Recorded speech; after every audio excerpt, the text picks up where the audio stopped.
देखो इस क्वेश्चन को एग्जाम में कैसे सॉल्व करना है। कहा जा रहा है कि a माइनस बी का 40%, तो का मतलब गुना, तो a माइनस बी गुना 40/100 ये किसके बराबर है, a प्लस बी का 20% के बराबर, मतलब a प्लस बी गुना 20/100 के बराबर है। अब इसको काट लो, 100 से 100 कट गया, 20 से 40 कट गया 2 बार में। अब 2 से गुना करेंगे तो 2a माइनस 2b बराबर नजर आएगा a प्लस बी।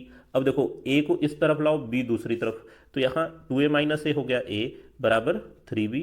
इससे निकल के आएगा a बटा बी बराबर 3/1। अब पूछा जा रहा है b a का कितना प्रतिशत है, तो भाई सीधे b का मान 1 और a का मान 3 हम लोग ले सकते हैं। तो b के बारे में पूछा जा रहा है, तो b का मान 1 ऊपर रखो गुना 100, अब बटा में a का कितना प्रतिशत है, तो a का मान 3 नीचे रख देते हैं। मतलब कि ये क्या हो गया, 100/3%, जो कि ऑप्शन नंबर सी में है।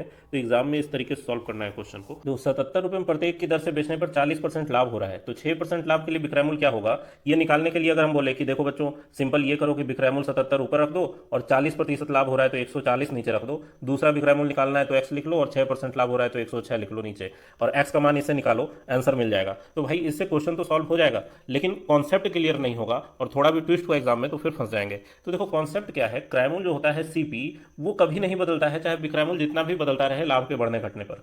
तो फॉर्मूला क्या होता है, क्रय मूल्य बराबर विक्रय मूल्य गुना 100 बटा में 100 जोड़ लाभ प्रतिशत। अब देखो गुना 100 इधर भी है इधर भी है, तो अगर ये कैंसिल हो गया तो ये देखो वही फॉर्मूला बन गया, पहला विक्रय मूल्य 77 बटा में लाभ है कितना 40, तो 140 नीचे आया। और दूसरी तरफ से भी क्रय मूल्य निकालेंगे तो विक्रय मूल्य जो x है वो ऊपर रहेगा और 6% लाभ के लिए 106 नीचे रहेगा। अब 7 से काट लो 77 11 बार में, 140 20 बार में, 2 से 20 10 बार में कटेगा और 106 53 बार में। अब देखो 53 गुना 11 करना बहुत आसान है, 5 और 3 अलग अलग लिखो, 5 और 3 जोड़ के 8 बीच में लिख दो बटा में 10। तो दूसरा वाला विक्रय मूल्य क्या हो गया, 58.3 रुपया। देखो 1125 रुपये में खिलौना खरीदकर 16% की हानि पर बेचा जा रहा है, तो विक्रय मूल्य क्या होगा। तो विक्रय मूल्य का फॉर्मूला होता है क्रय मूल्य गुना 100 घटाओ हानि प्रतिशत बटा 100। ये हानि के केस में अगर लाभ होता तो यहां पर 100 जोड़ लाभ प्रतिशत हम लोग करते। अब देखो क्रय मूल्य दिया हुआ है 1125 गुना 100 घटाओ हानि प्रतिशत, तो हानि कितना है भाई 16, तो 100 में से 16 घटाओगे तो क्या आएगा 84 और बटा में हो गया 100।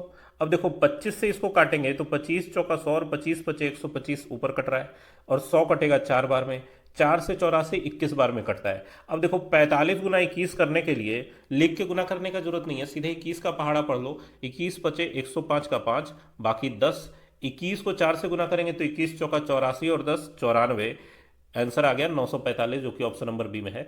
देखो लगभग हर तरह के एग्जाम में ये क्वेश्चन नजर आता है और इसको एकदम रसगुल्ला खाने जितना आसानी से हम लोग सॉल्व करेंगे। कहा जा रहा है कि 40 रुपये में 8 की दर से पेन खरीदा जा रहा है और 40 रुपये में 6 की दर से बेचा जाता है, तो लाभ या हानि प्रतिशत पता करो। तो देखो 8 खरीदा जा रहा है 6 बेचा जा रहा है, तो 8 और 6 का एलसीएम क्या होगा 24। इस 24 वस्तु का दाम हम लोग निकालने का कोशिश करेंगे। तो भाई 8 तिया 24, तो 40 तिया 120 रुपया दाम हो जाएगा 24 वस्तु का खरीद, और 6 चौका 24, तो 40 चौका 160 रुपया विक्रय मूल्य हो जाएगा 24 वस्तु का। तो 24 वस्तु 120 रुपए में खरीदा जा रहा है, 24 वस्तु 160 रुपए में बेचा जा रहा है, तो 24 वस्तु पर लाभ कितना हो जाएगा भाई 160 घटाओ 120, मतलब 40 रुपए का लाभ होगा गुना 100 और बटा में 24 वस्तु का क्रय मूल्य कितना है 120 रुपया इसका खरीद का दाम है। तो 40 से 120 काटो 3 बार में, 100/3 आंसर आ गया 33.33, आंसर ऑप्शन नंबर बी हो गया। अगर मेथड समझ में आया हो तो चैनल को सब्सक्राइब करें, मिलते हैं नेक्स्ट वीडियो में।